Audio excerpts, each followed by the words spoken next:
أعوذ بالله من الشيطان الرجيم بسم الله الرحمن الرحيم الحمد لله والصلاة والسلام على من بعثه الله رحمة للعالمين صلى الله عليه وعلى آله وأصحابه ومن تبعهم بإحسان إلى يوم الدين والسلام عليكم ورحمة الله وبركاته adúpẹ́ fún Ọlọ́run ọba tí ó sọ ẹ̀mí wa di ìrọ̀lẹ́ ìtẹ̀síwájú nínú ìdánilẹ́kọ̀ọ́ tá ń ṣe nínú tírà Umdatul Ahkam tí àfá Abdulghani al-Maqdisi Ọlọ́run ọba kí ó yọ́nú sí a wà lórí bab al-istisqa àti ka àdísì alákọ̀ọ́kọ́ àdísì méjì péré ló mú wá nínú báàbì àti ṣe àlàyé lọ́pọ̀lọpọ̀ lórí hadith alákọ̀ọ́kọ́ lórí hadith ẹlẹ́ẹ̀kejì náà láti máa bẹ̀rẹ̀ lónìí ó ní hadith Anas ibn Malik radiyallahu anhu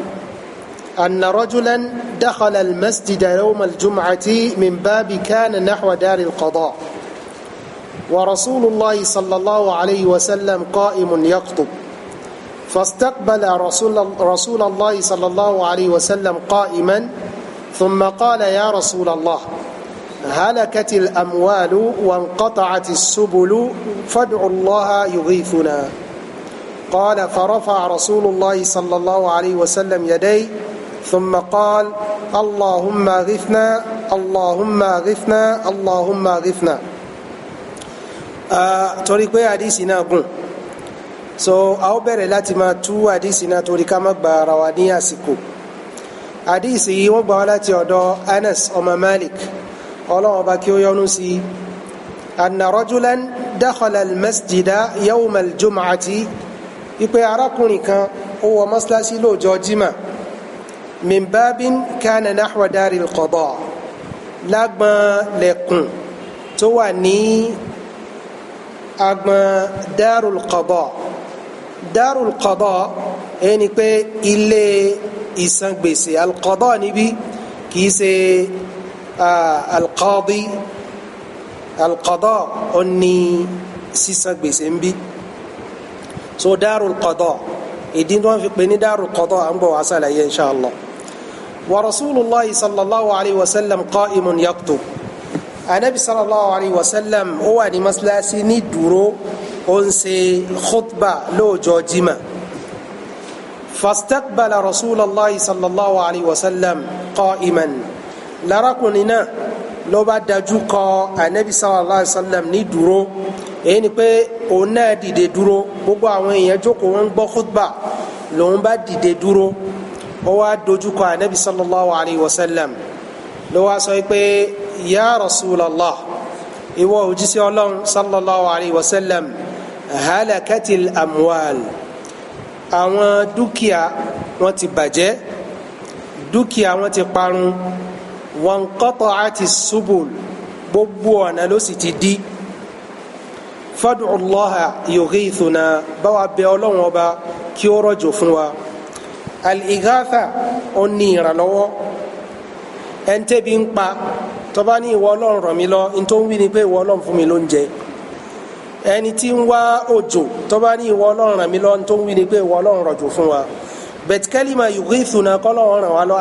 al-ighatha ní isti'ana so báwa bẹ́lọ́n kọ́ ràn wá lọ́wọ́ kó rọ̀jò fún wa qala farafa'a rasulullahi sallallahu alayhi wa sallam yadayhi wọ́n ní anabi sallallahu alayhi wa sallam bá gbọ́wọ́ ẹ̀ sókè thumma qala lẹ́yìn náà ló wá sọ pé allahumma aghithna allahumma aghithna allahumma aghithna lẹ́ẹ̀mẹ́ta ìwọ Ọlọ́run ọba ò ràn wá lọ́wọ́ kó rọ̀jò fún wa ìwọ Ọlọ́run ọba ò ràn wá lọ́wọ́ kó rọ̀jò fún wa ó sọ bẹ́ẹ̀ lẹ́ẹ̀mẹ́ta qala Anas ibn Malik radiyallahu anhu tó bá díìsì wa ó sọ pé fala wallah eléyìí ni kó ń búra mo fi Ọlọ́run ọba búra ma nara fi samai min sahabin wala qaz'atin àárín kankan tó jọ ẹ̀sùjò lókè lọ́jọ́ náà lọ́hùn wala qaz'atin qaz'a náà ó ná ẹ̀sùjò ní ṣùgbọ́n kékeré ó ní qaz'a sahab ẹ̀sùjò ńlá qaz'a ẹ̀sùjò kékeré èyí ni pé ààrí ẹ̀sùjò kan bó ti wulẹ̀ ọmọ wa ma baynana wa bayna sal'i min baytin wala darin kò sì sí nǹkan kan láàrin wa àti sal'i yẹn ó ní àpáta méjì ńláńlá tó wà ní agbègbè Madina àpáta yẹn ni wọ́n ń pè ní sal'a so kò sí nǹkan kan láàrin wa àti àpáta yẹn débi pé a ní bóyá àpáta òun ló dí ẹ̀sùjò tá a fi rí wala qala fatala'at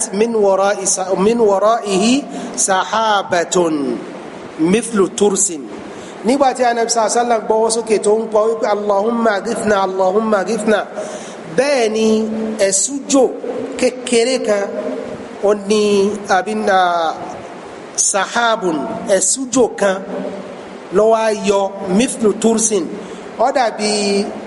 kíní tí wọ́n táwọn jagunjagun máa mú lọ láti fi protect àdá àbí idà ó ní shield kíní tí wọ́n máa fi ń ṣe protection yẹn so bó ṣe wà round yẹn bẹ́ẹ̀ ni ẹ̀sùjò náà wá falamma tawassatat as-sama nígbà tó dé àárín sama intasharat ló bá sì fọ́nká thumma amtarat lójó bá bẹ̀rẹ̀ sí rọ̀ qala Anas ibn Malik ó ní fala wallahi mo fi Ọlọ́run ọba búra ma ra'ayna ash-shamsa sabtan àrùn fún ọ̀sẹ̀ kan sabt wọ́n ń pè lọ́sẹ̀ èyí ni pé sabt ó ní ọjọ́ asabt èyí pé láti jọ jimá òun ti bẹ̀rẹ̀ sí kàtó títí di jimá mi ààrí oòrùn ọ̀sẹ̀ kan kò sóòrùn qala thumma dakhala rajulun min dhalika al-bab fi jum'atin muqbila nígbà tó dọjọ́ jimá kejì lárakùnrin kan bá tún wọ masilasi lágbọ́n bíi tí arákùnrin alákọ̀ọ́kọ́ yẹn ti wọ̀ ibẹ̀ náà ló náà gbà wọlé ló wá ní wa rasulullahi sallallahu alayhi wa sallam qa'imun yaktub anabi sallallahu alayhi wa sallam wà ń dùn ó ń ṣe khutba fastaqbalahu qa'iman ló bá dìde ó kọjú sí anabi sallallahu alayhi wa sallam faqala ya rasulallah ló wá ní ìwọ òjíṣẹ́ Ọlọ́run sallallahu alayhi wa sallam halakatil amwal àwọn dúkìá ti bàjẹ́ wọn ti halaka wanqata'ati subul ọ̀nà sì ti dí fad'u Allah lana fad'u Allah an yumsikaha anna báwa bẹ́lọ́n kọ́ dáwùjọ ìdúró qala farafa rasulullah sallallahu alayhi wa sallam yadayhi ó ní ní anabi sallallahu alayhi wa sallam ló bá gbọ́wọ́ ẹ̀ sókè ló bá ń sọ pé allahumma hawalayna wala alayna اللهم على الآكام والضراب وبطون الأودية ونمابت الشجر ní Ànábì máa ń sọ pé ìwọ Ọlọ́run ọba àwáléná wàlà àléná kí òjò náà kó máa rọ̀ ní ìyíká wa kó máa rọ̀ lórí wa ìwọ Ọlọ́run pa òjò yìí láṣẹ kó máa rọ̀ ní ìyíká wa kó máa rọ̀ ní orí wa allahumma alal akam Ọlọ́run ọba ò jẹ́ kí òjò yẹn kó máa rọ̀ lórí àwọn òkè ńláńlá kójò máa rọ̀ lórí ẹ̀ wad-darab àti àwọn àpáta ńláńlá kójò máa rọ̀ lórí ẹ̀ wa butunil awdiya àti inú igbó awdiya ni wọ́n ń pè ní valley so gbogbo inú igbó yẹn kí òjò máa rọ̀ nínú ẹ̀ wa manabiti shajar àti ibi tí àwọn igi tí wọ́n ti ń yọ kójú ọmọ ọ̀rọ̀ ń bẹ̀. qala Anas ibn Malik ló bá sọ pé fa aqla'at bẹ́ẹ̀ lójò náà bá sì dá wa kharajna namshi fi shams ńgbà tá a fi jáde tá a kírun jimá tá a fi jáde oòrùn ti gbàlú oòrùn tí ò sí fún ọ̀sẹ̀ kan. qala Sharik nínú àwọn ruwat tó ń pè ní Sharik ó ní fasalatu Anas ibn Malik mo wá bi Anas ọmọ Malik ahuwa rajulul awwal ṣé arákùnrin tó wọlé lẹ́ẹ̀kejì yún so náà tún ní arákùnrin ó ní arákùnrin àkọ́kọ́ ó ní la adìrì mi ò mọ̀ bóyá òun náà ni bóyá òun kọ́ naam gẹ́gẹ́ bí àdìsí ọ̀hún ṣe rí nìyẹn àwọn masáìl tó wà nínú àdìsí alákọ̀ọ́kọ́ nínú ẹ̀ ni pé ọ̀rọ̀ Anas ibn Malik tó ní anna rajulan dakhala al-masjida yawma al-jum'ah ipe arákùnrin kan wọ mọ́sálásí lọ́jọ́ jimá nínú riwaya mi nínú Bukhari àti Muslim ó ní asabati an-nasa sanatun àìsójò tí wọ́n ń pè ní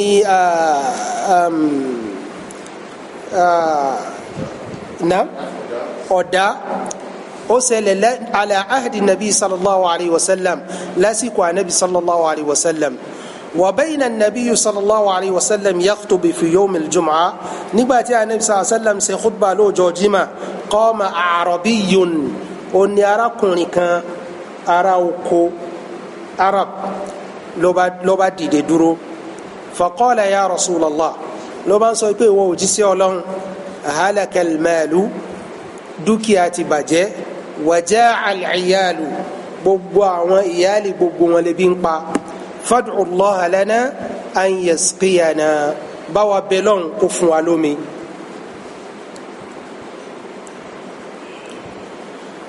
so níbí ó fi hàn pé arákùnrin yẹn ànábì síwájú ẹ̀ wọ mọ́sálásí ó wọ mọ́sálásí ànábì ń ṣe khutba lọ́ọ̀ni so bó ti wọ mọ́sálásí kò lọ síbòmí ju iwájú ànábì sallallahu alayhi wa sallam ló wá lọ dúró síbẹ̀ ló bá ń ṣe ẹ̀bẹ̀ tí ó bẹ ànábì sallallahu alayhi wa sallam kó bá wọn bẹ ọlọ́run kó rọ̀jò fún wọn. ṣùgbọ́n ọ̀rọ̀ rẹ̀ tó ní min babin kana nahwa daril qada lágbọ́n lẹ́kùn tó wà ní agbọn ilé al-qada darul qada wọ́n sọ ní darul qada torí pé wọ́n ta àti san gbèsè sayidina Umar ibn al-Khattab lásìkò tó wà ní khalifa ó jẹ gbèsè kò rówó san lè tó sì jẹ́ pé treasure mùsùlùmí ọwọ́ ẹ̀ ló wà kò wá rówó san lẹ́yìn ìgbà tí sayidina Umar wá kú tán ó ní ọmọ ẹ̀ Abdullahi ibn Umar ló wá talé náà torí àti san gbèsè. bákan náà gbèsè yìí wọ́n ní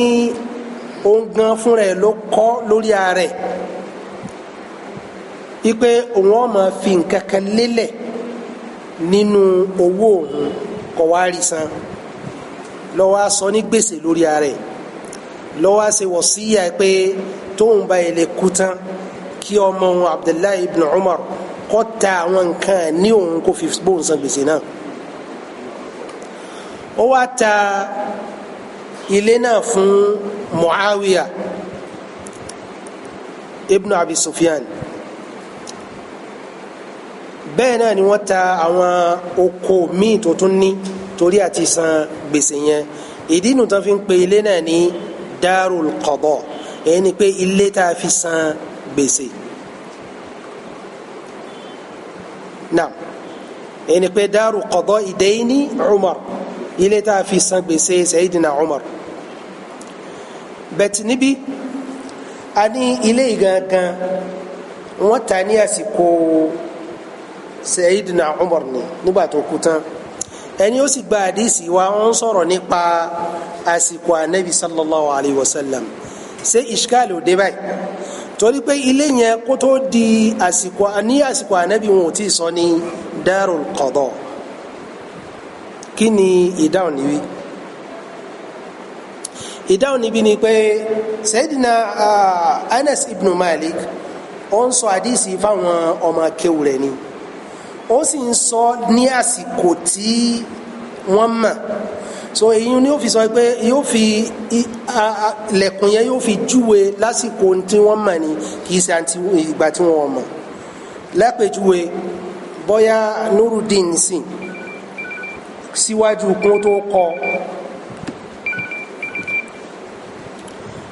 kún tó kọ bóyá àdúgbò yìí olóko tó ń pè síwájú kún tó kọ Nuruddin so tábà wá ṣàlàyé àwọn tí wọ́n mọ̀gbà tí wọ́n ń kọ́ nurudin lọ́wọ́ ó ní okọ̀ tó ń pe àdúgbò náà ń gbà náà lápèjúwe bá pàǹtẹ́kà ń bí ò tí ì dé lásìkò yẹn ṣùgbọ́n ní ìsìn ẹni tí wọ́n bá máa ṣàlàyé nurudin tí wọ́n fẹ́ júwe yóò fi pàǹtẹ́kà júwe so lásìkò tí Sayyid Anas ibn Malik tó ń sọ̀rọ̀ fún àwọn talamidẹ ilé náà ó ti di darul qada so kì í ṣe pé ó relate ẹ̀ máa àsìkò anabi sallallahu alayhi wa sallam so eléyìí ní ìsìn kò sí ishkal kankan náà níbí ó fi hàn pé kò sí aburú tí imam bá ń ṣe khutba lọ́wọ́ kẹ́nìkan ó dìde kó sọ̀rọ̀ lópin ìgbà tó bá ti jẹ́ pé kì í ṣe ọ̀rọ̀ tí ó burú ọ̀rọ̀ tí ó ṣe àǹfààní fún gbogbo èèyàn ní pátá èyí ni pé àǹfààní gbogbogbò ó sì lè ṣe ìbéèrè lórí àwọn nǹkan míì tí ó rú lójú kódà bọ́ jẹ́ pé kì í ṣe tí imam ń sálà lórí ẹ̀ ní kò sáburú nù ẹ̀ so imam Qurtubi nínú tírà rẹ̀ tó ń pè ní Mufhim ó ní wa dhahiru hadha al-hadith يدل على جواز الكلام داخل مع كلام الداخل مع الخطيب في حال الخطبة ó ní àdìsí ó fi hàn pé kò sí aburú fẹ́ni tó bá wà nínú mọ́sálásí kó dìde kó sọ̀rọ̀ pẹ̀lú imam nígbà tó ń ṣe khutba lọ́wọ́ kò sáburú nù ẹ̀ naam ọ̀rọ̀ rẹ̀ tó ní ya Rasulallah halakatil amwal wa anabi sallallahu alayhi wa sallam dúkìá ó ti bàjẹ́ almal kìí sowó ni mal dúkìá ni mal gbogbo nǹkan tí bá ti dowó ni almalu so níbí ó pè ní mal owó gan fún rẹ̀ owó ni ilé owó ni ilẹ̀ owó ni àwọn nǹkan ọ̀sìn owó ni wọ́n oko náà gbogbo wọn owó ni bẹ́ẹ̀ kí ni tó ń rí fàásì níbí tó ní halakatil amwal eléyìí ibi tí urf tó ti ń wáyé ni ẹni pé ń tà mà àwọn èèyàn mà so níbi gbogbo ẹni ọgbọ́rọ̀ rẹ̀ ó ti máa ń tó mí ṣùgbọ́n wà tá a mọ kí ni dúkìá wọn ń gbà náà àwọn ò ní máa fi tí wọ́n bá ṣàlàyé fún wa so lásìkò wọn tí arab tó sọ tó bá sọ pé mal n tó ń gbà lérò ni pé àwọn ràkúnmí olówó ń gbà náà ó ní majority owó wọn ń gbà náà so tán bá ti wí wọ́n ti mọ̀ bẹ́t kí wá ní àìrọ̀ òjò tó fẹ́ ṣe fún ràkúnmí tí òjò ọba rọ̀ kí ni tí ràkúnmí fẹ́ jẹ kí ni tí ràkúnmí fẹ́ mu débi pé yóò lè rìnrìn àjò tán fi ń rìn àbí wọ́n lè yọ milk lára rẹ̀ àbáwọn àǹfààní míì tó ń fi ràkúnmí ṣe kò lè ṣeé ṣe so ibi tí wọ́n ti ń rí owó tún ìjẹun náà nìyẹn ìdí nu tó fi jẹ́ pé àìrọ̀ òjò ó mú kí gbogbo owó kó parun ìdí nu tí Ibn Hajar al-Asqalani ó ní li'annaha allati yu'athiru fiha inqita'ul matar torí pé ó ní àìrọ̀ òjò ló máa ń palára bí kìláàfi àmúwálì sọ́mìtà yàtọ̀ sí àwọn owó tí wọn kì í sọ̀rọ̀ àwọn owó tí wọ́n máa ń dákẹ́ gẹ́gẹ́ bí ilé àìrọ̀ òjò kí ni tó fẹ́ dákúnlé kò sí nǹkan kan ilẹ̀ téèyàn ní bójú ọ̀bá rọ̀ kí ni tó fẹ́ mu kò sí nǹkan kan ṣùgbọ́n irú àwọn àmúwálì ghayru sọ́mìt àwọn ẹni ní òjò máa ń pa lára ṣùgbọ́n tonti bẹ́ẹ̀ náà fà ní bó tilẹ̀ jẹ́ pé tí òjò ọ̀bá rọ̀ àti amwal as-samit àti amwal ghayru samit gbogbo wọn náà ni wọ́n parun lápèjúwe ẹni ó ní dọ́là sílé tó ní náírà sílé tó ní pound sílé tójú ọ̀rọ̀ tí ó sómi ṣé yóò kó dọ́là yẹn sílé bó ti wulẹ̀ orí yóò kó jáde yóò máa fi wó mi torí pé ó ní ìdí omi gbogbo iye tí wọ́n bá sì pé náà ni ńgbà tí ó sì sómi tó yẹ pé owó náà ní ná lórí omi yẹn ṣé owó òun ò ní tán yóò kúkú tán so èyí náà ló fi mọ ẹni tí ó sì ní dọ́là sí ńlé tó nílé ṣé kò ní talé láti fi jẹun kọ́mọ́ kú yóò kúkú talé torí pé ilé àìnílé ò lè jẹ́ kéèyàn ò kú ṣùgbọ́n àìró ń jẹ ó lè pààyàn àìró mímu ó lè pààyàn ó di dandan kó fi ilé rẹ̀ kó jẹun kó lè sẹ̀mí so tójú ọ̀bá rọ̀ gbogbo dúkìá pátá náà ní máa ń parun a ó rí i pé kì í ṣe oore kékeré ni Ọlọ́run ṣe fún wa pẹ̀lú òjò tá à ń rí naam ó ní wanqata'ati subul àwọn ọ̀nà dí torí pé àwọn Arab nígbà náà àwọn ràkúnmí yẹn òun ni wọ́n fi ń rìnrìn àjò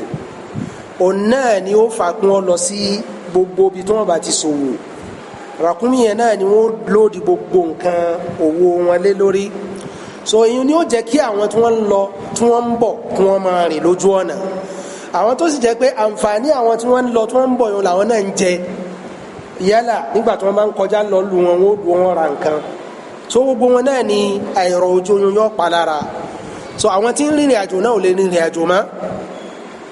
wọn ò ní lè rìnrìn àjò mọ́ torí kò sójò kò sí ní tí ràkúnmí ó jẹ níbo ni wọ́n fẹ́ lọ wọn kálukú ọmọ fáwọn pẹ̀lú ara ẹnu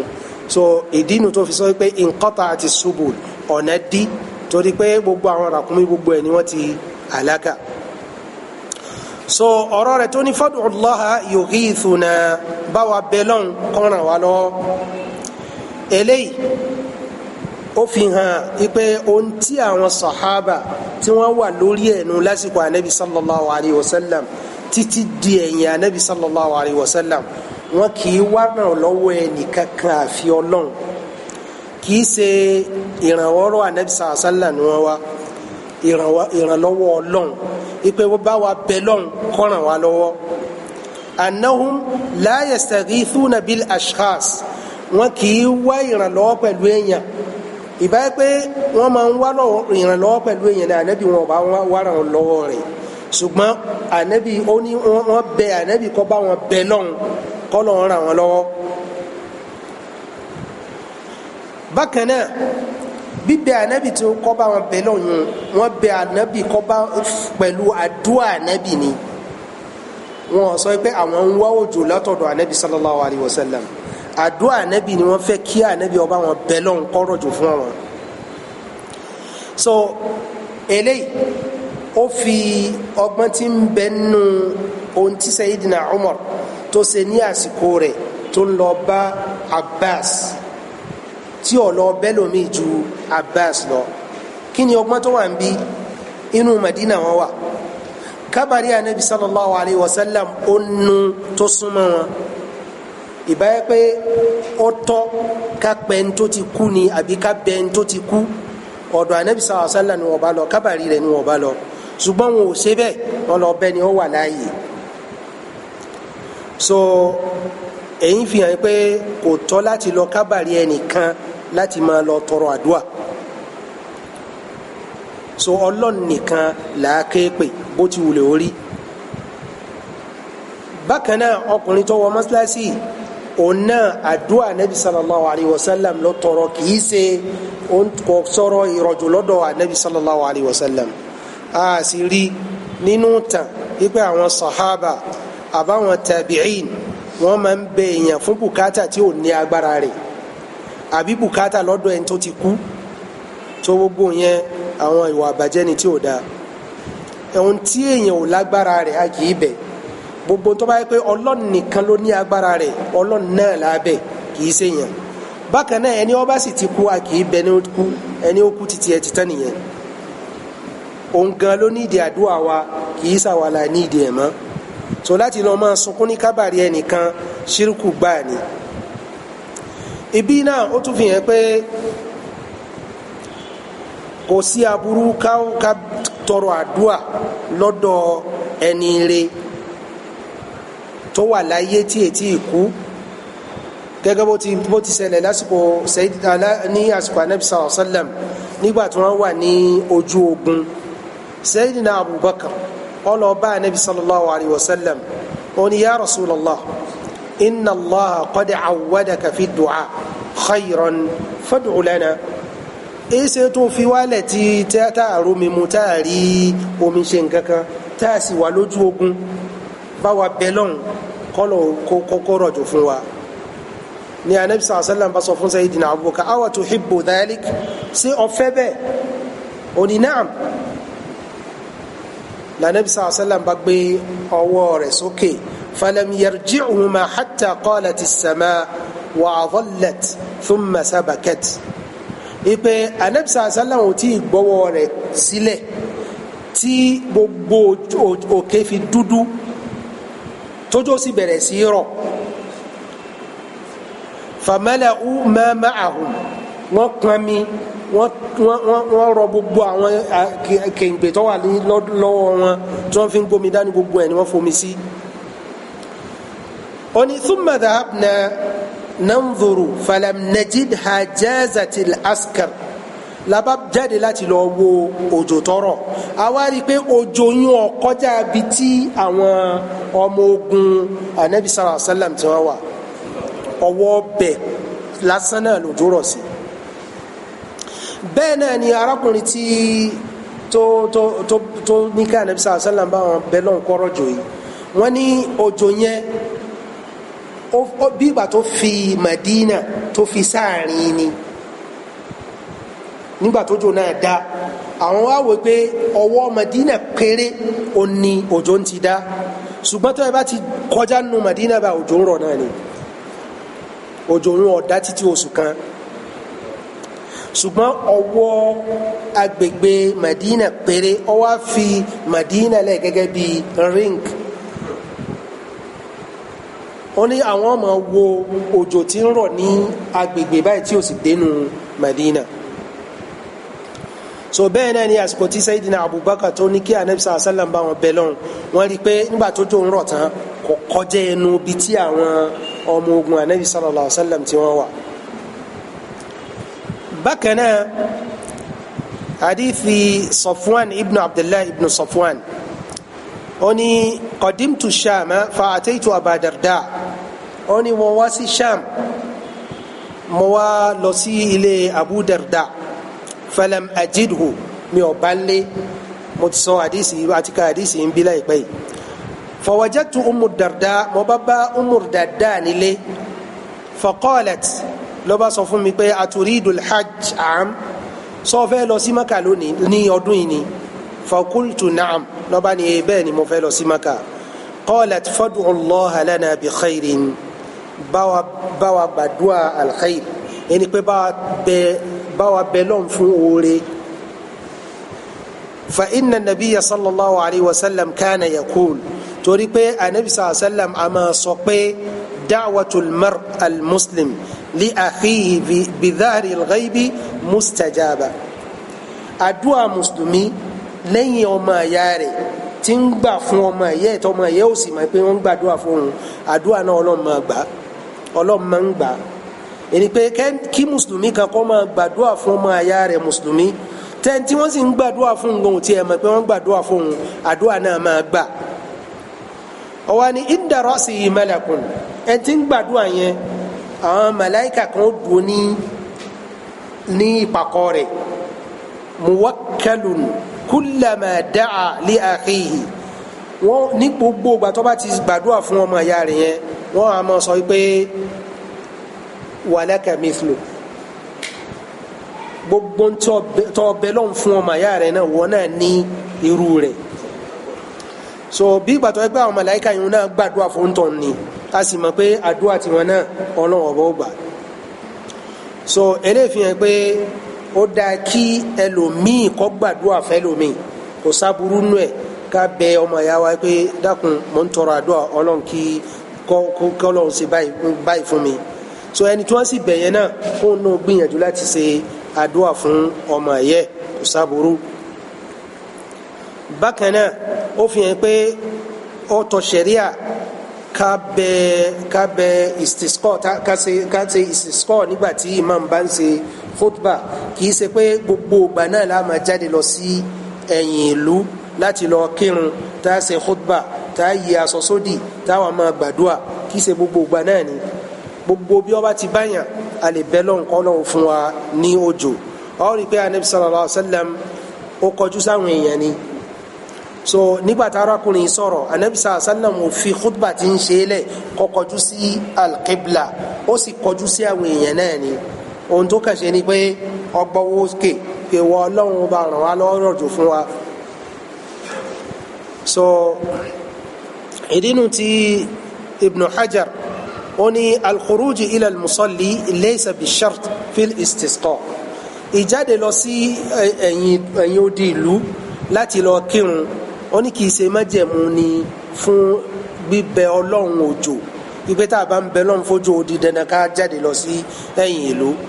li'anna al-malhuth fil khuruj al-mubalagha fil ijtima' torí pé ìdí tá a fi jáde oníkérò lè pọ̀ wa dhalika hasilun fil masjid al-a'zam bina ala al-ma'hud ó ní ìkóròjọ kún wọn pọ̀ ó lè ṣeé ṣe nínú ìlú gan fún rẹ̀ níbi tí wọn bá ti ní mọ́sálásí tó tóbi tí ń gba àwọn èrò kò sábúrú nù wọn lè kí nù ẹ̀. ó ní fi dhalika zamani min adami ta'addud al-jami' ní àsìkò yẹn torí pé jímọ̀ pọ̀ ṣùgbọ́n lónìí jímọ̀ tí wọ́n ń kí nílùú yìí lónìí àwọn míì ni wọ́n ló tó tààtì àbí bẹ́ẹ̀ wọ́n sì bù ú pọ̀ ni torí pé ibi tí wọ́n ti ń kí jímọ̀ lónìí ó pọ̀ jù so Ibn Hajar ó ní síwájú káwọn èèyàn tó máa kí jímọ̀ kọ́ pọ̀ ń lò so àwọn aráàlú kan wọ́n lè kírun jímọ̀ nílùú yàtọ̀ sí àmì irú istisqa láìsí pé wọ́n jáde lọ sí odi ìlú torí pé ìjáde lọ sódi ìlú torí kí àwọn èrò lè pọ̀ ni káyé ó sì fi gbà wá so tá a bá rí ibi tí ayé ó ti gbà wá nínú ìlú náà lè kí bákan náà àdìsí fi ó tọ́ súnà kí a gbọ́wọ́ sókè lásìkò tí a ń ṣe khutba tí a bá fẹ́ tọrọ òjò ṣùgbọ́n tí kì í bá ṣe pé òjò là bá ń tọrọ àwọn afá ògbà ká máa gbọ́wọ́ sókè dáa bá ń gbàdúrà ní khutba jimá torí pé imam Muslim ó mú àdìsí kan ní báàbù raf'il yadayni bid-du'a fil istisqa عن أنس قال رأيت رسول الله صلى الله عليه وسلم يرفع يديه في الدعاء حتى يرى بياض إبطه mo rí pé Ànábì sallallahu alaihi wasallam ó gbọ́wọ́ sókè nígbà tí ń gbàdúrà àdúrà istisqa títí débi pé a fi rí abíyá rẹ̀ bákan náà hadisi mi wà nínú Bukhari tó ní kana nabiyyu sallallahu alaihi wasallam la yarfa'u yadayhi fi shay'in min ad-du'a illa fil istisqa Ànábì sallallahu alaihi wasallam kì í gbọ́wọ́ ẹ̀ sókè láti ṣe àdúrà àyàfi nígbà tó bá ń ṣe istisqa wa innahu yarfa'u hatta yura bayada ibti ó máa ń gbọ́wọ́ ẹ̀ sókè tó bá ń gbàdúrà istisqa débi pé a ó fi rí abíyá rẹ̀ ṣùgbọ́n àdìsẹ́ lẹ́ẹ̀kejì tá a kà yìí ó dàbí pé ó fi hàn pé Ànábì kì í gbọ́wọ́ sókè tí máa ń gbàdúrà àyàfi istisqa kawai bó tilẹ̀ jẹ́ pé kì í ṣe bí wọ́n ṣe gbàlérò nìyẹn torí pé imaamu Nawawi nínú tírà rẹ̀ ó ní hadha al-hadith yuhimu zahiruhu annahu lam yarfa illa fil istisqa ẹni ó bá kàdísì yóò fẹ́ gbọ́ ó fẹ́ dàbí pé Ànábì kì í gbọ́wọ́ sókè àyàfi tí ń bá ń ṣe àdúrà istisqa làkàn wa laysa al-amru kadhalik bẹ́ẹ̀ sì ni kò rí bẹ́ẹ̀. بل قد ثبت رفع يدي في الدعاء في موات غير الاستسقاء ó dájú Ànábì gbọ́wọ́ sókè láti gbàdúrà ní ọ̀nà tó pọ̀ tí kìí ṣe istisqa ó ní wa hiya akthar min an tuhsar bẹ́ẹ̀ ni ó pọ̀ débi pé a lè kà wọ́n tán wa qad jama'tu minha nahwan min 30 hadithan min sahihain ó ní mo ti ṣe tírà tí mo kó àwọn àdìsí náà jọ wọ́n fẹ́ tó 30 àdìsí tí mo yọ nínú Sahih Bukhari àti Muslim níbi tí Ànábì sallallahu alaihi wasallam ti gbàdúrà tó gbé ọwọ́ sókè ó ní wa dhakartuha bẹ́ẹ̀ ni mo mẹ́nu bà àwọn àdìsí náà fi Sharh al-Mu'adhab nígbà tí mo ṣe tírà al-Mu'adhab ó ní ṣùgbọ́n àdìsí alẹ́ túmọ̀ rẹ̀ pé annahu lam yarfa' raf'a al-baligh Ànábì sallam kò gbọ́wọ́ sókè ní ìgbọ́wọ́ sókè tó bí pé wọ́n á rí abíyá rẹ̀ àfìgbà tí ń bá ń ṣe du'aul istisqa àbí kọ́ yẹ pé ẹni ọgbà àdìsí òun ò rí kí Ànábì sallam kò gbọ́wọ́ sókè gbàdúrà àyàfi ibi istisqa ṣùgbọ́n ẹni ó rí ó jà ní lórí ẹni tí ò rí nígbà tí àwa tá a wà nínú mọ́sálásí nísìnyí tá a la rí nǹkan tẹ́nìkan nù wa tó lóun ò rí ṣé ọ̀rọ̀ tiẹ̀ lágbà bí ọ̀rọ̀ gbogbo wa ọ̀rọ̀ gbogbo wa lágbà gbàtà aládìsí tó pọ̀ táwọn rí i pé anabi sàlá ń gbọ́wọ́ sókè tí wọ́n gbàdúrà so tá ara wa rẹ́ nìkan tó lóun ò rí rírí títí ẹ̀ kìí ṣe hujja lórí àwa tá a rí àìrí tiẹ̀ kìí ṣe hujja lórí àwa tá a rí so eléyìí fi hàn pé anabi sàlám a máa gbọ́wọ́ sókè nígbà tí n bá ń gbàdúrà ṣùgbọ́n tí n bá ń gbàdúrà istisqa a máa gbọ́wọ́ sókè gan èyí dínú tí àwọn àfáà tí wọ́n fi ní ìgbọ́wọ́ sókè anabi sallallahu alayhi wa sallam láti gbàdúrà ó pé lóríṣiríṣi ó pé lóríṣiríṣi.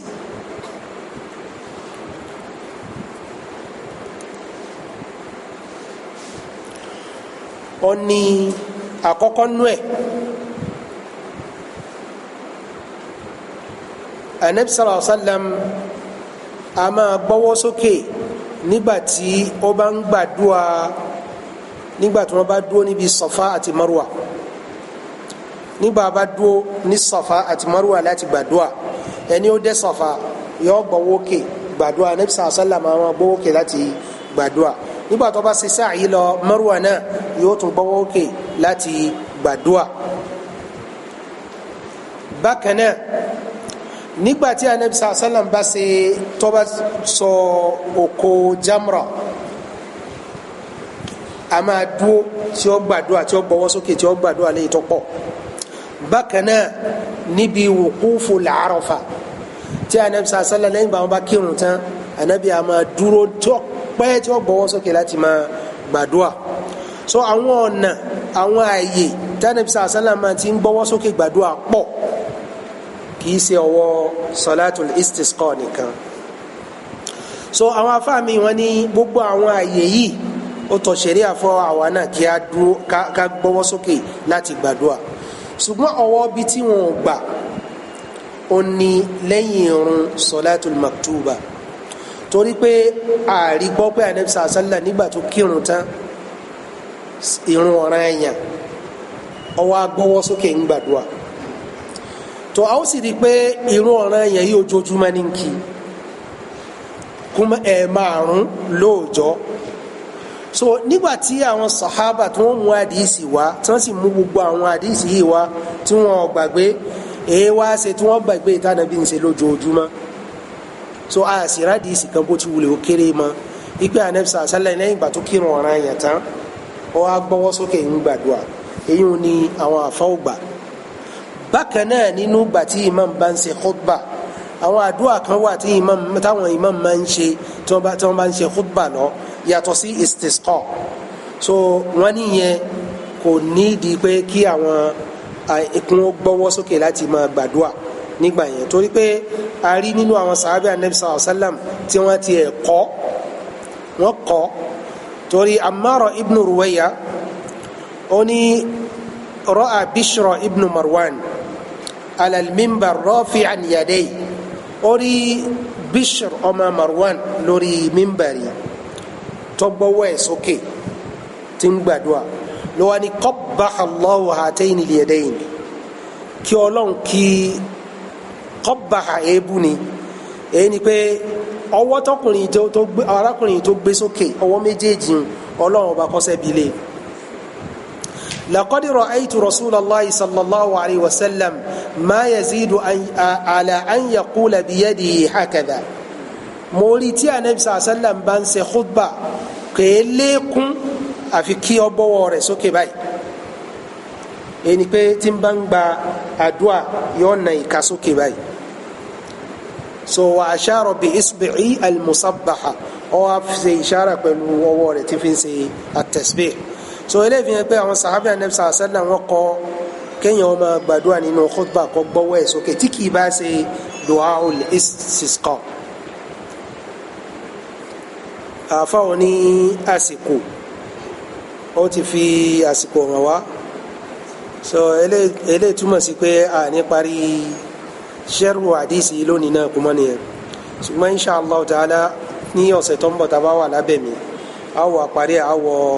salatul khawf insha Allah èyí tá a ṣe tó ṣe déédéé ọlọ́run bá kí ó fún wa ní ládẹ́ èyí tá a ṣe àṣìṣe ọlọ́run kí o forí ẹ̀jẹ̀ wa. Wasalaamu alaykum wa rahmatullah.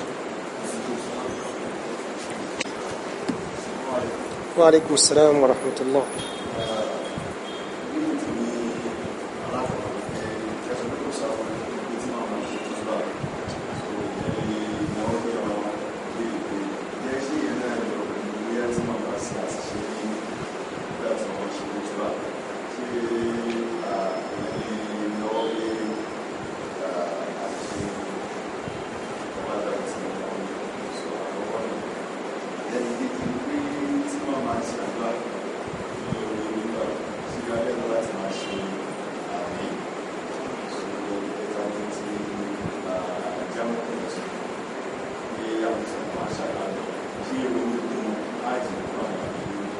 Jamu.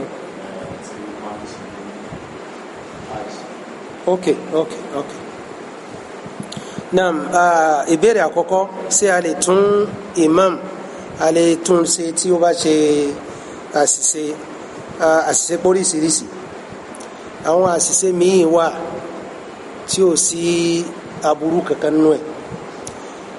Ẹni tó fẹ́ tún imam ṣe lórí àṣìṣe tọ́jọ́ náhù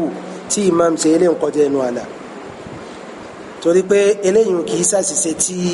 a lè sọ pé ó túmọ̀ sí nǹkan kan tí kì í bá ṣe pé aya al-Qur'an ni aya al-Qur'an ọ̀hún gan fún rẹ̀ àfitọ́ pé ìtumọ̀ bàjẹ́ léètọ́ pé èèyàn lè dẹ́ṣẹ̀. Ìtají sì lèyìn ó ṣe kìí ṣe tí ó intimidate imam. Bákan náà àdìsí mi àṣìṣe mi wà téèyàn fẹ́ sọ nǹkan kan tí ó sọ nǹkan mi, èèyàn fẹ́ sọ nǹkan kan yóò wá sọ nǹkan mi. Ó máa ń ṣẹlẹ̀ ní ó ṣẹlẹ̀ láì mọye ìgbà tí bá a bá ń ṣe ìdánilẹ́kọ̀ọ́ yìí táwọn tán sì jókòó ṣe ìtají. Irú yẹn kò sáburú nù ẹ̀ torí pé imam gangan fúnra ẹ̀ ó máa ń tó fẹ́ sọ. Àwa náà sì ní yẹkin yìí pé àṣìṣe ló wáyé, kódà ìmáàmù ọ̀gá tiẹ̀ mọ̀ pé òun ṣàṣìṣe. Àwọn tí wọ́n sì gbọ́ wọ́n gbọ́ pẹ̀lú bí ìmáàmù ṣe sọ ni kò sáburú kí èèyàn ó ṣe ìtají ń bi èèyàn. Ṣùgbọ́n tí àwa máa ṣe àṣìṣe tá a máa ṣe àtúnṣe àwọn àṣìṣe tó jẹ́ bíi nahawu àbí tafhim àbí kíríkà gbogbo èèyàn ìkọjá ẹnu àlà nítorí pé kò ní bùkátà rẹ̀. Àyàfi tí ó bá ba ìtumọ̀ jẹ́ táwọn èèyàn lọlé tí wọ́n gbọ́ nǹkan yàtọ̀ sí tó yẹ kí wọ́n gbọ́ kò sáburú nù yẹn. Ẹlẹ́ẹ̀kejì ni kò sáburú nù kí ẹnìkan ṣàdúrà ká máa ṣe àmín, kò sáburú nù ẹ̀. Àwọn àfa ahlu sunna wa jama'a wọ́n ní kò sáburú kẹ́nìkan máa ṣe àdúrà káwọ́ sì máa ṣe àmín, débi pé wọ́n ṣe àpèjúwe pẹ̀lú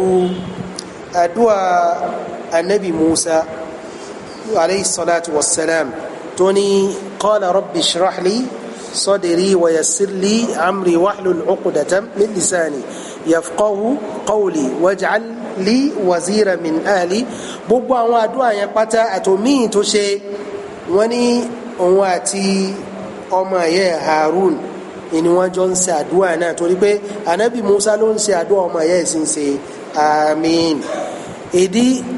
ìdínú tí Ọlọ́run fi sọ pé qad ujibat da'watukuma, àgbàdo ẹ̀yin méjèèjì. So eléyìí ń ṣàdúrà eléyìí sì ṣe àmín, kò sí aburú náà torí pé àmín yẹn ìtumọ̀ rẹ̀ ni pé Allahumma istajib, Ọlọ́run gbà ìtumọ̀ àmín nìyẹn, kò sáburú náà.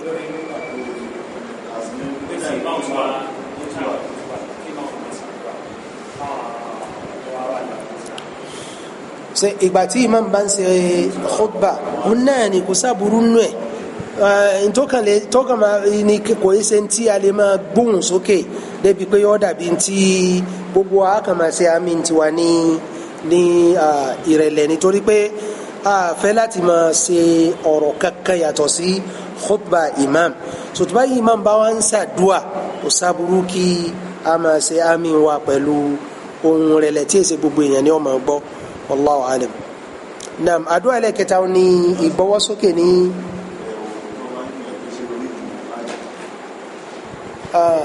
ramyul jamra bẹ́ẹ̀ ni orígun hajj ni èyí tá kọ́kọ́ ṣe lẹ́yìn ìgbà tí wọ́n bá darí wá láti Muzdalifa tí wọ́n wá sí Mina ní 10th of Dhul-Hijjah so wọ́n sọ jamra al-kubra eléyìí orígun hajj ni ọ̀ràn èèyàn ni kò ṣe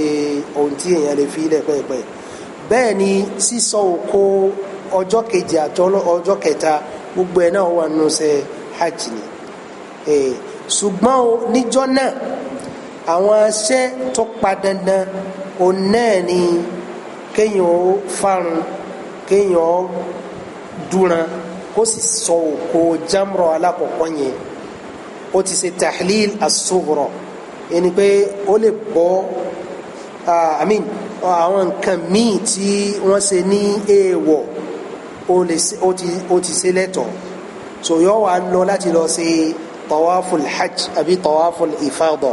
so lẹ́yìn ìgbà tó bá ṣe tawafu yẹn tán lọ́sẹ̀sẹ̀ wá ṣe tahlil al-kubra léyìí tó yẹ pé tó bá wà pẹ̀lú ìyáàlì rẹ̀ gan ó lè súnmọ́ ìyáàlì rẹ̀ lẹ́yìn ìgbà tó bá ti ṣe tawafu al-kubra so sísọ jamra yun iṣẹ́ ńlá ni tá a gbọ́dọ̀ ṣe lóòjọ́ ashuru dhul-hijjah naam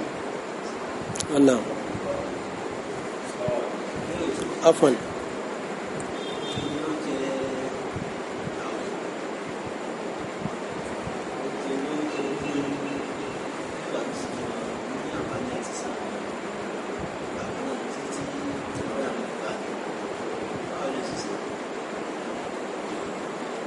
well àkọ́kọ́ náà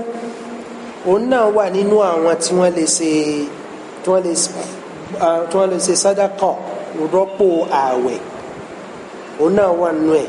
arúgbó tó ti gbó obìnrin tí ń fọ́mọ lọ́yàn lọ́wọ́ àbóbìnrin tó lóyún tí ń bẹ̀rù pé àìgbààwẹ̀ òun ó lè pa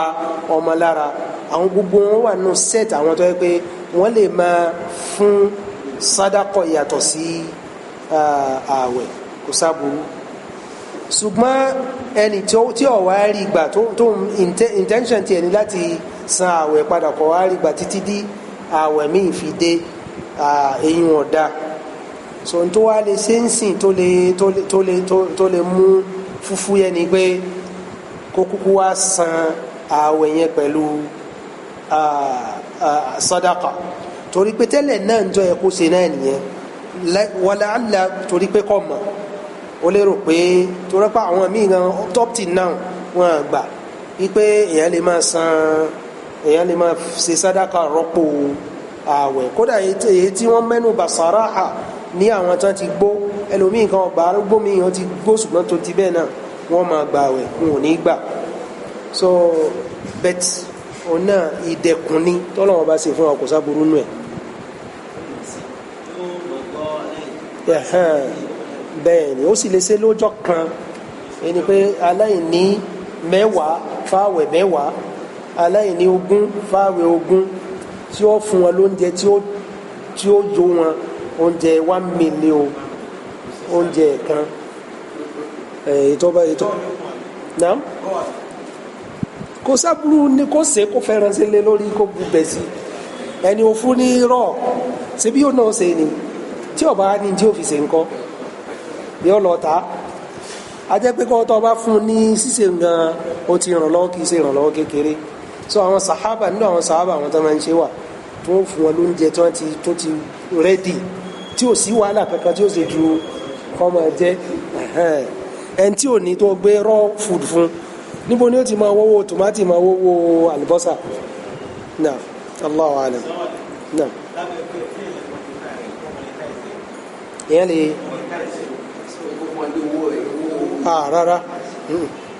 èèyàn lè fún yàn lówó rí dọ́pò rẹ̀ pẹ́pẹ́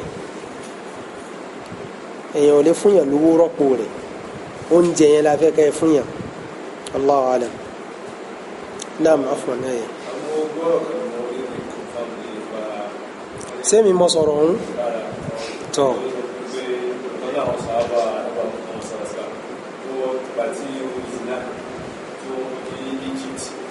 lẹ́tà ní ọ̀dọ̀ àwọn kìlífà ọ̀pọ̀ lẹ́tà ló fún ọ̀pọ̀lọpọ̀ sọ́sọ́ náà ló máa ń gbà ní ọ̀dọ̀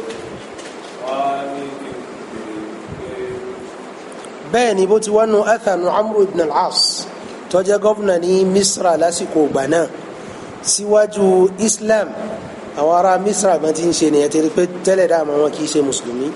lẹ́yìn ìgbà tí islam wọ ìlú tí ó di wọ́n wà lẹ́yìn abẹ́ àṣẹ islam so wọ́n wá bá láti sọ pé wọ́n ṣe àṣà tí wọ́n máa ń ṣe gbogbo wa náà lálásà àṣà tí wọ́n nìyẹn ní táwọn believe nu wọ́n mú obìnrin tó bá dáa òun wọ́n sọ nú odò tó ń fi ṣe sacrifice fún odò kódò tó kó sun bẹ́ẹ̀ wọ́n ń ṣe àbẹ́ẹ̀rí iṣẹ́ ọlọ́mọ wọ́n ń ṣe wọ́n sì ń rómi bẹ́ẹ̀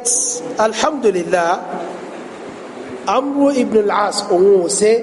ó sì ṣe nǹkan mí yàtọ̀ òun náà sì rómi omi ọ̀hún ni ọ̀há tó wá gbẹ lásìkò náà mọ́tẹ́ èdò ní so ó sọ fún ọkọ̀ lẹ́tà sí Sayyidina Umar Sayyidina Umar ló kọ lẹ́tà fún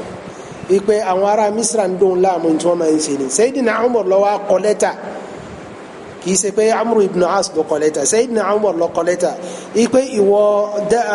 Bahru Nil tó wá pé àṣẹ Ọlọ́run ló fi ń sunmi tí kìí bá tó bá sì jẹ́ pé torí obìnrin tó ń sọ níhùn rẹ̀ lómi fi ń wá má jẹ́ kó mi ọ wá pẹ́ẹ́pẹ́ ọ wá fún lẹ́tà ìpẹ́ ẹ lọ fún Amru ibn As kó sọ sódò ọ wá sọ lẹ́tà sódò omi sì wá so alhamdulillah adúpẹ́ fọlọ́n so eléyìí fi hàn pé Ọlọ́run ni ó ní agbára àti kí kó dò ó sunmi àbí kó dò ó gbẹ kì í ṣe ẹnìkankan àbí ẹbọ tó ń ṣe lórí ẹ̀ lẹ́yìn náà. Aleykum salaam.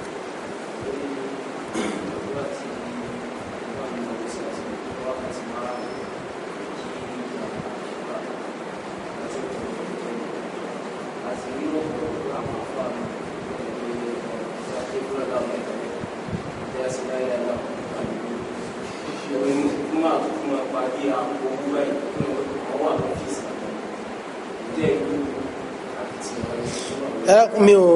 mọ gbọ́ pàtì question yẹn ni mi ò gbọ́ láti bẹ̀rẹ̀ dáadáa. Ẹni.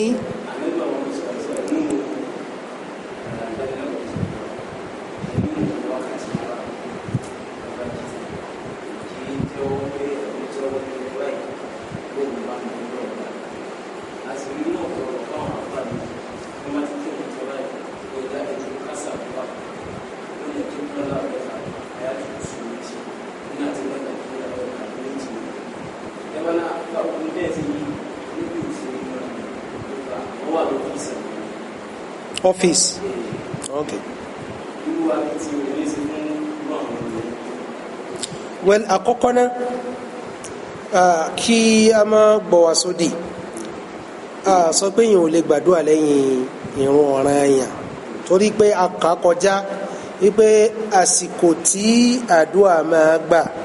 àdúrà tá a bá gbà lẹ́yìn ìrun ọ̀ranyàn ṣùgbọ́n ìgbà wo la gbàdúrà ohun tó wà thabit lọ́dọ̀ anabi sàlẹ̀ ni pé àwọn adhkar tí máa ń ṣe lẹ́yìn irun lẹ́yìn ìgbà tá a bá ṣe àwọn adhkar yẹn tán kò sí aburú ń bẹ ẹni ó bá ní bùkátà lẹ́yìn ìgbà tó bá ti ṣe àwọn adhkar yẹn tán kó gbọ́wọ́ sókè kó gbàdúrà fún bùkátà rẹ̀ kò sáburú nù ẹ̀ ṣùgbọ́n ohun tó máa kọ́kọ́ síwájú ni àwọn adhkar tá a bá anabi sàlẹ̀ lórí ẹ̀ tó máa ń ṣe náà káwáwá lórí pé imam òní ọ̀wà sọ pé káwọn èèyàn ó ṣe báyìí kó ṣe báyìí eléyìí ò ṣẹlẹ̀ àgbọ̀ pé anabi sàlám ṣe bẹ́ẹ̀ rí ohun tí anabi sàlám máa ń ṣe ni pé lẹ́yìn ìgbà tí ó bá kírun tán tó bá ṣe àwọn adhkar kan lórí ìjókòó bí tó ti kírun náà yóò wá yíjú yóò dojú kọ àwọn ènìyàn torí pé ìdojúkọ yẹn òun náà súnà ni kò sábúrú nù ẹ torí pé anabi a máa ṣe bẹ́ẹ̀ kí ni hikma rẹ̀ anabi sàlám lásìkò yẹn ó ní olùkọ́ àgbà tí ń kọ́ àwọn èèyàn lẹ́sìn lẹ́yìn ìgbà tó bá dojú kọ wọ́n yẹn anabi sàlám ò kàn ní dojú kọ wọ́n kó dojú kọ lẹ̀ kọ́ máa ṣe adhkar rẹ̀ a máa wo gbogbo àwọn tó wà ní mọ́ṣáláṣí yóò wò wọ́n lọ lọ́tún lósì gbogbo tí anabi bá sọ àṣàlám bá rí tí ò tọ́ yóò sọ̀rọ̀ nípa rẹ̀ gbogbo ẹni tí ò bá rí nu mọ́sálásí láwọn tí ó mà lágbájá ń kọ́ bóyá nǹkan kan ló ṣẹlẹ̀ sí táyà fi rí all this gbogbo ẹ̀ lànà bisá àṣàlám máa béèrè tó bá tún ní àwọn nǹkan míì tí anabi bisá àṣàlám bá fẹ́ sọ fún wọn yóò ṣe wáàzù fún wọn lẹ́yìn ìgbà tí wọ́n bá ṣe àfikàr tán ìgbà míì sì ní kò sí tí ọjọ́ anabi yóò yọjú sí wọn yóò sì máa ṣe àfikàr rẹ̀ torí pé wọ́n ní anabi kì í ṣe wáàzì fún wọn ní gbogbo ìgbà kò fẹ́ kó wọn ní àwọn èèyàn lára kó wá jẹ́ pé wọ́n yọ rẹ̀ wọ́n so ṣùgbọ́n pé anabi sọ pé ẹ̀ka báyìí àgbọ̀rí so bẹ́ẹ̀ sì ni gbogbo àwọn ìjọsìn yẹn tawqifi ni pé àwọn ò dúró bíi sójà ni tán bá ní o ṣe ìgbà náà lọ ṣẹ̀ṣẹ̀ ṣe tán bá ní o má ṣe ó dúró ni ntí wọn bá ṣe ò gbọ́dọ̀ ṣe torí pé man amila amalan laysa alayhi amruna fahuwa radd gbogbo ẹnikẹ́ni tó bá ṣe nǹkan bó ti wulẹ̀ ọ́ dáa tó lójú ẹ̀ tí kì í bá ṣe pé òfin ló wà lórí ẹ̀ látọ̀dọ̀ Ọlọ́run àbí anabi sallallahu alayhi wa sallam ní ìgbà lọ́wọ́ ẹ̀ so anabi sallallahu alayhi wa sallam ó ti kọ́ wa ìpè lẹ́yìn irun a ṣe kúlú Allah mẹ́ta a ṣe kúlú a'udhu bi falak mẹ́ta a ṣe kúlú a'udhu bi nas mẹ́ta a ní ìdílé ẹnìkan láti sọ fún wa tó bá wá jẹ́ pé imam tó ń ṣe yẹn torí pé àwọn tí ń bẹ lẹ́yìn rẹ̀ ọ̀mọ́ ló bẹ̀rẹ̀ sí ṣe ṣùgbọ́n lẹ́yìn ìgbà tí wọ́n bá ti mọ̀ tán yóò fi wọ́n lẹ̀kún kálukú máa ṣe ohun tí bẹ̀tí sísọ tí wọ́n sọ fún wọn ó ń sọ fún wọn torí pé ó fẹ́ kọ́ wọn ni lẹ́yìn ìgbà wọn bá sì ti mọ̀ tán kó fi wọ́n lẹ̀kún kálukú máa ṣe títí ẹ̀ torí pé lásìkò anabi sallallahu alaihi wasallam ohun kálukú a máa ṣe tiẹ̀ ni anabi ò síwájú àdúrà tí kì í bá ṣe pé bóyá irú àdúrà tí à ń sọ̀rọ̀ rẹ̀ lè náà ṣùgbọ́n kí ọ wá sọ pé ọ́fíìsì àwọn làwa kò sí ọ́fíìsì kankan fún irun ọ̀ràn yẹn ló jẹ́ fún olúkálùkù so tí ìmáàmù ọba wa kírun ẹlòmíì ò kírun kì í ṣe ọ́fíìsì ẹnì kankan bet lóòótọ́ ó ní nínú àwọn tí a máa ń gbé kalẹ̀ láti máa ṣiṣẹ́ yẹn so irú àwọn tá a fà lélẹ̀ láti máa ṣiṣẹ́ yẹn kì í ṣe ọ́fíìsì ni wọ́n wà ṣùgbọ́n wọ́n entitle fún ìrànlọ́wọ́ wa torí pé àwa á lọ sóde láti lọ wá jíjẹ mímu wa ṣùgbọ́n àwọn bí bàtà ti dè wọ́n mọ́lẹ̀ ní ibẹ̀ ẹ̀ má lọ bì kankan tásìkò òrùn báyìí bá tó ẹ kírun fáwọn èèyàn tásìkò irun èyí bá tó ẹ kírun fáwọn èèyàn tásìkò eléyìí bá tó so léyìí tó fi hàn pé táwọn bá ní nǹkan kan ṣe ní bísínẹ́sì tiwọn lásìkò yun ẹ ti ní wọ́n má lọ́nu so ẹni láti take responsibility láti máa ràn wọ́n lọ eléyìí ìrànlọ́wọ́ ni so ṣùgbọ́n lásìkò tí gbogbo àwọn kan tí wọ́n ti di ratib kò sábúrú nù ẹ̀ torí pé lásìkò àwọn sahaba àwọn náà wọ́n san ratib fáwọn èèyàn tí wọ́n fún wọn ní iṣẹ́ tó ṣe pé iṣẹ́ Islam ni wọ́n ń ṣe ṣùgbọ́n wọ́n ń sanwó fún wọn torí pé a dá wọn dúró láti má ṣiṣẹ́ kankan ni èyí ni wọ́n ṣe kò sábúrú nù ẹ̀ so bẹ́ẹ̀ kò lẹ́tọ̀ọ́ láti pè ní ọ́fíìsì bákan náà ọ́fíìsì Islam kì í kó ẹnìkan ò ní agbára àti darí rẹ̀ ànábì àti Ọlọ́run ní ń darí ẹ̀ so ẹni ó wà lọ́fíìsì náà ó náà máa ṣiṣẹ́ pẹ̀lú ìdájọ́ Ọlọ́run àti ànábì rẹ̀ ni kò ní ṣiṣẹ́ contradict wọn wallahu alam. Wassalamu alaikum wa rahmatullahi wa barakatuh.